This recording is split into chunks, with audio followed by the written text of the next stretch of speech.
Friends, आज मैं आपको कुछ ऐसे पावर पोज के बारे में बताऊंगी जिसको करने से आप पावर जनरेट कर सकते हैं। तो सबसे पहले मैं आपको बताऊंगी इंट्यूशन का कौन सा पोज होता है। अपने हाथों को इस तरह से लीजिए, इस तरह से कीजिए अपने हाथों को। तो अगर आप अपने हाथों को इस तरह से करते हैं तो ये है इंट्यूशन। अगर आप प्रेयर करते वक्त या सोकर उठने के बाद इस तरह से बैठते हैं तो इसका मतलब है कि आपकी इंट्यूशन पावर, ऐसा करने से आपकी इंट्यूशन पावर बढ़ जाएगी। आपको दूर की चीज़ें दिखाई देने लगेंगी, आपको अंदाज़ा हो जाएगा होने वाली चीज़ों का। तो यह है इंट्यूशन का पोज। ठीक है। सेकंड पोज है पावर का पोज। अगर आपको पावर चाहिए, अगर आप पावर जनरेट करना चाहते हैं तो सबसे पहले हाथ इस तरह से कीजिए, इस अंगूठे को इस तरह से रखिए और इस जो आपकी फर्स्ट इंडेक्स फिंगर है इसको इस तरह से। तो ये पोज है पावर का।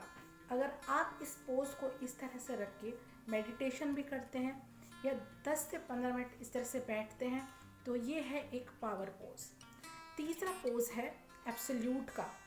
एब्सोल्यूट का पोज, एक हाथ अपना लेफ्ट हैंड इस तरह से कीजिए, दूसरे से राइट हैंड आप ऐसे रखिए, अपना जो थंब है उसको सारे फिंगर्स के बीच में इस तरह से रखिए।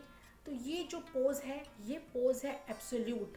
कोई भी, अगर आपको कोई भी अपनी लाइफ में एब्सोल्यूट चीज़ चाहिए तो इस पोज की 10 से 15 मिनट डेली आपको प्रैक्टिस करनी है। चौथा पोज है दुर्गा पोज। दुर्गा पोज कैसे होता है? आप अपनी दोनों मुट्ठियों को बंद कीजिए। ठीक है, दोनों मुट्ठियों को आपने बंद कर लिया। उसके बाद आपने जो आपका थंब है, आपके थंब को इन दोनों उंगलियों के बीच में इस तरह से, देखिए इस तरह से कर सकते हैं आप। इस तरह से आपको रखना है और उस तरह से फिर आपको मेडिटेशन करना है। तो ये है दुर्गा पोज, शक्ति का पोज है।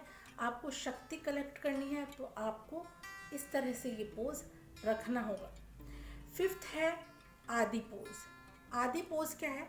आप अपनी मुट्ठी को बंद कीजिए और जो आपका थंब है उसको अपनी उंगलियों के बीच में रखिए इस तरह से रख के ये हो गया। और आप इस तरह से बैठिए। जब भी आप मेडिटेशन कर रहे हैं या आप कभी भी खाली में बैठे हैं तो आप ये पोज 10 से 15 मिनट कर सकते हैं। तो दोस्तों, ये जितने भी पोज हैं ये आप 10 से 15 मिनट दिन में कभी भी कर सकते हैं। अगर आप खाली बैठे हैं तो आप तब ये पोज कर सकते हैं। अगर आपको अब इन पोज़ों की प्रैक्टिस मेडिटेशन के साथ करनी है तो आप इन पोज़ों की प्रैक्टिस मेडिटेशन के साथ भी कर सकते हैं। ये धीरे धीरे ये पोज आपकी इंट्यूशन पावर, आपकी शक्ति को बढ़ाएंगे। और इन पोज़ों का और भी बहुत सारे बेनिफिट हैं, जैसे कि ये पोज आपके मेटाबॉलिज्म को बढ़ाते हैं, आपकी ब्रेन पावर को बढ़ाते हैं, ये आपको हेल्दी रखते हैं। और इन पोज़ों से आपकी जो नर्व सेल्स हैं वो बहुत स्ट्रॉन्ग बनती हैं। इन पोज़ों को आप ज़रूर ट्राई कीजिएगा और मुझे कमेंट बॉक्स में अपने कमेंट ज़रूर बताइएगा। तब तक के लिए बाय बाय।